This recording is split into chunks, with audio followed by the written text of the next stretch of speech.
Medidores de flujo de presión diferencial. Medidores de flujo de presión diferencial son los más comunes en la industria para líquidos y gases limpios. Aquí se coloca una constricción o llamado estrangulamiento en el tubo y se mide la presión diferencial producida a través de ella. El problema principal es determinar con precisión la tasa de flujo de volumen a partir de la presión diferencial medida. Entre los medidores de flujo más comunes tenemos el tubo de Venturi y la placa con orificio. Para hacer una pequeña introducción, veamos algunos gráficos de cada uno de estos.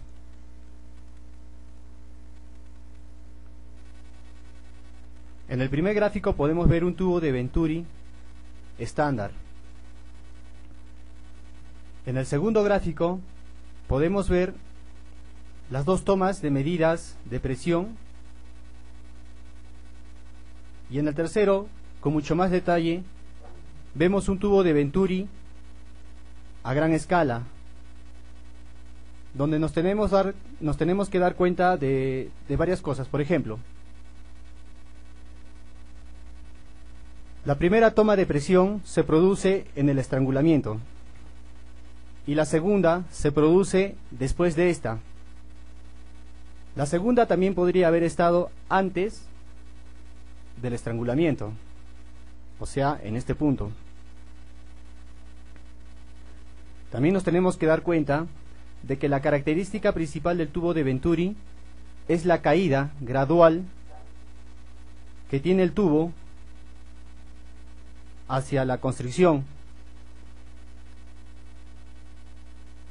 y después de esta. Esto lo vamos a ver en detalle más adelante.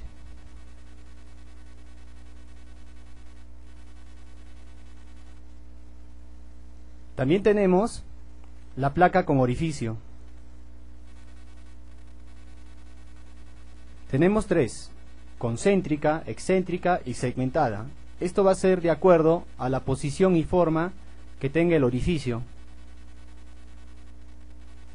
Acá podemos ver una placa con orificio estándar y acá la instalación de la placa con orificios, y podemos darnos cuenta de las dos tomas de presión que tiene en cada una de las placas.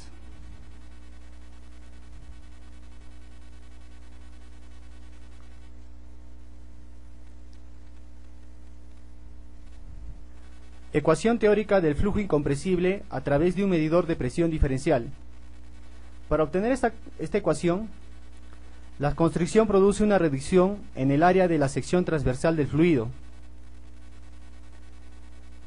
La figura muestra esta reducción y define cantidades pertinentes.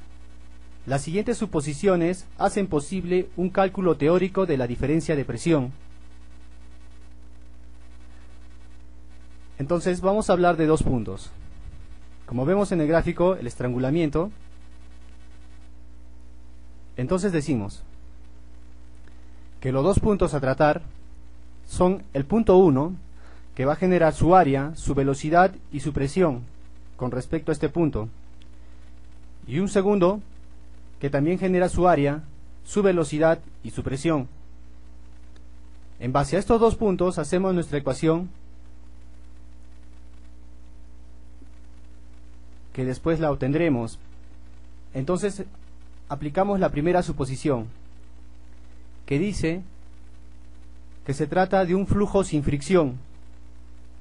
Quiere decir, cero pérdidas de energía a causa de fricción, ya sea en el fluido mismo o entre el fluido y las paredes del tubo. La segunda suposición nos dice pérdidas o ganancias de calor nulas. Esto es a causa de la transferencia de calor entre el fluido y sus alrededores. La tercera suposición nos dice sobre la conservación de la energía total. la presión, la energía cinética y la energía potencial.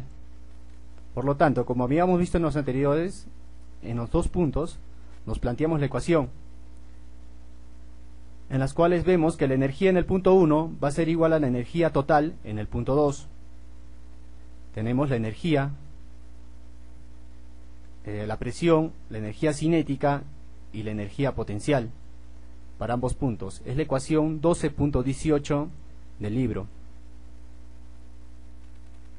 La cuarta suposición nos dice que el fluido es incompresible, es decir, que la densidad en el punto 1 como en el punto 2 van a ser iguales. La quinta suposición nos dice que vamos a hablar de un tubo horizontal. Esto quiere decir que las alturas donde se toman las medidas de presión van a ser iguales. Dado la suposición 4 y la suposición 5, podemos convertir nuestra ecuación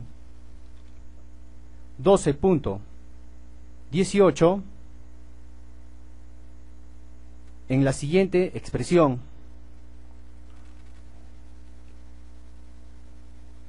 Podemos operar e eliminar las zetas e igualar nuestras densidades.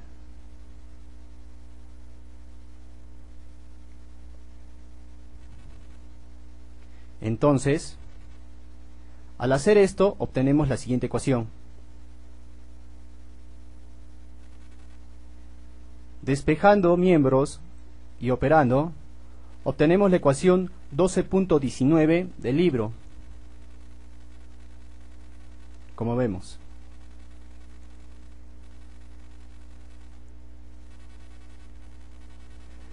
La sexta suposición nos dice sobre la conservación de la tasa de flujo de volumen. Esto es, que la tasa de volumen en el punto 1 va a ser igual a la tasa de volumen de flujo en el punto 2. También sabemos que la tasa de volumen de flujo 1 va a ser igual a su área por su velocidad. Lo mismo sucede en el punto 2. Área 2 por velocidad 2. Es la ecuación 12.20 del libro. Entonces podemos ver la tasa de flujo de volumen 1 y la tasa de flujo de volumen 2. Entonces nos decimos que el área 2 es mucho menor al área 1. Se deduce de la conservación de la tasa de flujo de volumen que la velocidad 2 va a ser mayor a la velocidad 1. Es decir, la velocidad del fluido y de la energía cinética del mismo son mayores en la constricción. Ya que se conserva la energía total, entonces la energía de presión en la constricción debe reducirse, es decir, que la presión 2 va a ser menor a la presión 1. De las ecuaciones 12.19 y 12.20 obtendremos lo siguiente. Acá tenemos la ecuación 12.19, que ya la habíamos deducido. La ecuación 12.20, que consiste en que tiene en los puntos, en ambos puntos, en el punto 1 y en el punto 2, la misma tasa de flujo de volumen. Despejando la tasa de flujo en ambos puntos, despejando la velocidad, por ejemplo, en el punto 1 será igual a la tasa de flujo de volumen en el punto 1 entre su área. Lo mismo sucede con el punto 2.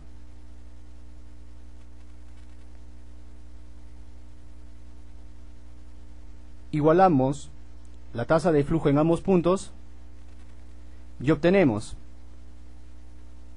al reemplazar en la ecuación 12.19, entonces estamos reemplazando